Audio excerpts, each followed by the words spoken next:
اللہ یا نبی اللہ یا حبیب اللہ صلی اللہ علیہ وسلم۔ حضرات گرامی، خطبہ مسنونہ کے بعد قرآن مجید کی بہت ہی مشہور و معروف آیت کریمہ کی تلاوت سے میں نے خود کو مشرف کیا ہے۔ پروردگار عالم اپنے مقدس کلام میں بڑے ہی فصیح و بلیغ انداز میں ارشاد فرماتا ہے، وَمَا أَرْسَلْنَاكَ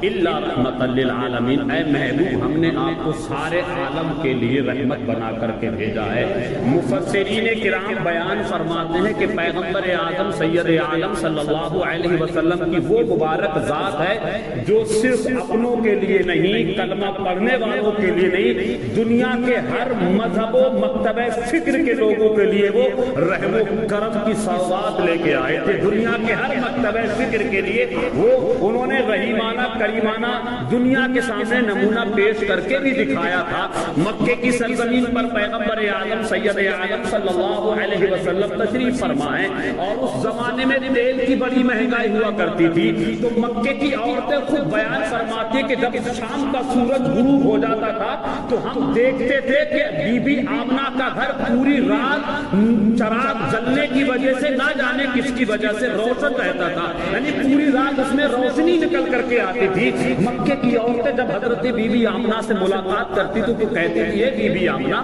تمہیں معلوم نہیں مکے میں کتنی مہنگائی ہے، ہم لوگ کس طریقے سے اپنی زندگی کے سب روز گزار رہے ہیں، ہم دیکھتے کہ پوری رات تمہارے گھر میں چراغ جلتا ہے، مکے کی کسی اور محل بلڈنگ سے اتنی روشنی نہیں نکلتی ہے جتنی کہ تمہارے مکان کے اندر سے چاروں طرف روشنی نکلتی ہے، اتنی روشنی نکلتی ہے جس کا کوئی اندازہ نہیں لگایا جا سکتا ہے۔ تھوڑا تیل جلایا کرو، چراغ میں تیل تھوڑا ڈالا کرو تاکہ آنے والی رات میں کام آ جائے۔ حضرت بی بی آمنہ رضی اللہ تبارک و تعالی عنہا جو میرے آقا کی والدہ ماجدہ ہے، وہ بیان فرماتی بڑے حیرت کی بات ہے، تم لوگ اپنے مکان میں بیٹھ کر کے میرے گھر کی روشنی دیکھ لیتی ہو، یہ تمہاری آنکھوں کی مہربانی ہے، اور میرا تو حال یہ ہے کہ میں اپنے گھر میں بیٹھ کر کے ملک شام کی بلڈنگیں دیکھ لیتی ہوں، ملک شام کے محلات دیکھ لیتی ہوں۔ اسی لیے مولانا جمیل الرحمان فرماتے ہیں کہ روشنی میں آمنہ کے جن کی دیکھا ملک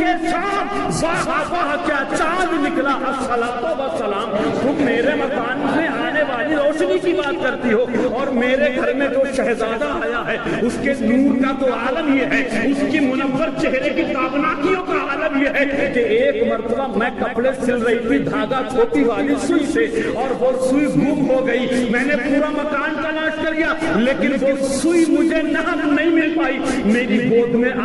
گود میں میرا شہزادہ تھا، میں اپنے شہزادے کو گود میں لے کے جب میں نے سوئی تلاش کی تو ایسا لگا کہ سوئی سے زیادہ کوئی مضبوط چیز میرے گھر میں ہے ہی نہیں۔ میں نے اسی دن سے یہ نیت کر لی ہے، میرے مکان میں جب کوئی چیز گم ہو جاتی ہے محمد کو سینے میں لگاتی ہوں، چیز مجھے مل جاتی ہے۔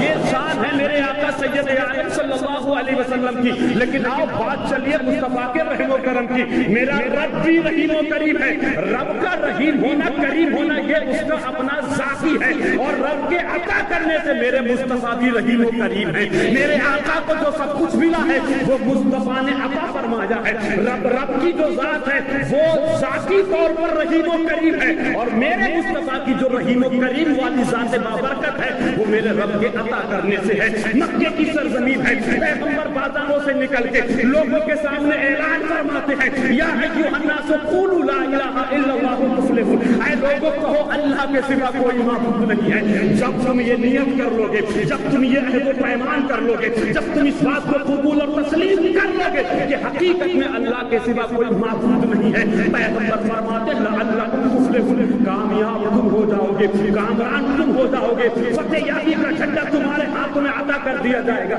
شرط یہ ہے کہ تم سچے دل سے یہ کہو تو صحیح اللہ کے سوا کوئی معبود نہیں ہے۔ اور جن لوگوں نے میرے مصطفیٰ کی زبان فیض ترجمان سے نکلے ہوئے اس اعلان اور الفاظ کو سن کر کے نبی کی بات کو تسلیم کر لیا، نبی کی بات کو قبول فرما لیا، اسی جماعت کو صحابہ کے نام سے جانا جاتا ہے۔ اسی جماعت کو اسلام کا سب سے پہلا سپاہیوں والی جو جماعت تھی وہ صحابہ کرام کی تھی، اور جنہوں نے مصطفیٰ کے اس ارشاد گرامی کو قبول نہیں کیا، اگنور کر دیا، تسلیم نہیں نہیں کیا انہی کو مکے کا کفار مشرکین کہا گیا، انہی کو ابو جہل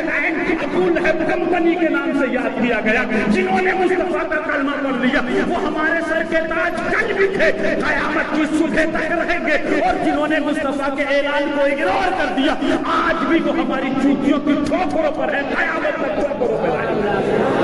پیغمبر اعظم مکے کی وادیوں سے نکلتے ہیں، اسلام کی نشر و اشاعت ہو رہی ہے، اسلام کی تبلیغ ہو رہی ہے۔ ایک شہر ہے جس کو طائف کی سرزمین کہتے ہیں، پیغمبر طائف کی سرزمین پر پہنچے ہیں، اور ایک چیز میں آپ کو بتاتا چلوں، غلاموں میں سب سے پہلے جو کلمہ پڑھا ہے وہ حضرت زید بن حارثہ رضی اللہ تعالی عنہ نے پڑھا ہے، عورتوں میں سب سے پہلے جنہوں نے کلمہ پڑھا ہے وہ حضرت خدیجہ کبریٰ رضی اللہ تعالی عنہا نے پڑھا ہے، امیروں میں، تجارت کرنے والوں میں، دولت مند لوگوں میں، مکے کی سرزمین پر سب سے پہلے جس نے کلمہ پڑھا ہے ان کو ابو بکر صدیق رضی اللہ تعالی عنہ کے نام سے جانا جاتا ہے، اور بچوں میں جنہوں نے سب سے پہلے کلمہ پڑھا ہے وہ حضرت علی کی ذات بابرکت ہے۔ یہ حضرت زید بن حارثہ پیغمبر کے ساتھ میں طائف کی سرزمین پر ہے، پہاڑیوں والے علاقے سے گزرتے ہیں، وہاں پر طائف کی سرزمین پر بازار لگا ہوا ہے، نبی نے کسی کو گالی نہیں دی، نبی نے کسی کو برا نہیں کہا، نبی نے کسی کے ساتھ کوئی دل آزاری نہیں کی، نبی نے صرف اعلان فرمایا تھا، اے لوگوں کہو اللہ کے سوا کوئی معبود نہیں ہے، تم جب اس بات کا اعلان کرو گے تم کامیاب ہو جاؤ گے، تمہاری کامیابی کی ضمانت محمد لے رہے ہیں، تمہاری کامیابی کی ذمہ داری محمد عربی لے رہے ہیں۔ اگر ان کو کلمہ نہیں پڑھنا تھا، ان کو اسلام پسند نہیں تھا، اسلام قبول نہیں کرتا تھا، منع کر دیتے، یہ کہہ دیتے کہ آپ ہماری بازار سے چلے جائیے، ہمیں آپ کا کلمہ نہیں پڑھنا ہے۔ اور طائف کی سرزمین پر پلنے والے اور زندگی کے شب و روز گزارنے والے ظالموں نے اسلام بھی قبول نہیں کیا، کلمے کی یہ اہمیت نہیں سمجھی، بلکہ انہوں نے جواب میں میرے نبی پر اینٹ برسائی، پتھروں سے برسات کی، اتنا مارا، اتنی اینٹ اور پتھروں کی برسات کی تھی کہ میرے آقا سید عالم صلی اللہ علیہ وسلم کے سر مبارکہ سے جو خون بہا ہے پورا جسم خون سے لت پت ہو چکا ہے۔ پیغمبر زمین پر تشریف لاتے ہیں اور آپ کے سامنے آپ کے صحابی ساتھ میں تھے، حضرت زید بن حارثہ رضی اللہ تعالیٰ اپنے سینے سے لگاتے ہیں، خود بھی روتے ہیں اور عرض کرتے فداک ابی و امی، میرے باپ آپ کے قربان ہو جائیں یا رسول اللہ، اس قوم نے تمہیں برباد کیا ہے، اس قوم نے تمہیں تکلیف پہنچائی ہے، اس قوم نے تمہیں خون سے لہولہان کیا ہے، آپ اس کے حق میں دعائیں ہلاکت کیوں نہیں کر دیتے، آپ ان کے حق میں تباہی اور بربادی کی دعا کیوں نہیں کر دیتے؟ پیغمبر فرماتے ہیں چلو ٹھیک ہے آگے چلو، چھوٹا سا دریا پڑتا ہے، پیغمبر کو وہاں لے جایا گیا، حضرت زید بن حارثہ نے خون صاف کیا، گرد و غبار کو صاف کیا، خون اتنا جم گیا تھا میرے آقا کی نالین مبارکہ اور آپ کے تلوے شریف اتنے چپٹ گئے تھے کہ نالین مبارکہ کو نبی کے تلووں سے نکالنے میں مجھے دفعہ کو تکلیف ہو رہی تھی۔ پھر حضرت زید بن حارثہ ہونے لگتے ہیں، مولا یہ کیا معاملہ ہے، تم پر ظلم و ستم کے پہاڑ توڑے گئے ہیں اور تم ہو کہ تم صبر کا پیکا بنے ہوئے ہو، کیوں اس قوم کے لیے بددعا نہیں فرما دیتے، کیوں اس قوم کے لیے تباہی اور بربادی اور ہلاکت کے لیے ہاتھ کیوں نہیں اٹھا دیتے؟ ادھر میرے آقا پر ظلم و ستم ہو رہا ہے اور ادھر حضرت جبریل علیہ الصلوۃ والتسلیم جو سارے فرشتوں کے سردار ہیں وہ رب کریم کی بارگاہ میں عریضہ پیش کرتے، مولا تو مجھے اجازت دے کہ میں مغرب اور مشرق پہ جو پہاڑیاں ہیں نا دونوں کو ایک دوسرے سے لڑا کر کے اس قوم کو ہمیشہ کے لیے تباہ کر دوں، برباد کر دوں۔ ایک روایت میں یہ بھی آیا ہے کہ اللہ نے جبریل کو حکم دیا کہ جاؤ مغرب کے اور مشرق کی جو پہاڑیاں ہیں ان دونوں کو ٹچ کر دو، دونوں کو ایک دوسرے سے لڑا دو تاکہ ان کی پہاڑیوں کی بیچ میں میرے حبیب پر جو ظلم و ستم کا پہاڑ توڑنے والی قوم موجود ہے ہمیشہ کے لیے تباہ ہو جائے گی، برباد ہو جائے گی، نیست و نابود ہو جائے گی۔ جبریل نبی کی بارگاہ میں ہے، رب کا پیغام لے کے آتے ہیں، جبریل کی بات سنی، اب ادھر حضرت زید بن حارثہ رضی اللہ تعالیٰ عنہ اپنا عریضہ پہلے ہی پیش کر چکے تھے، اب آقا فرماتے ہیں زید بن حارثہ ہاتھ اٹھاؤ، میں بھی ہاتھ اٹھاتا ہوں، میں دعا کروں گا تم آمین کہنا۔ اب پیغمبر کی زبان فیض ترجمان سے جو الفاظ نکل ہیں وہ نوٹ کر لیجئے،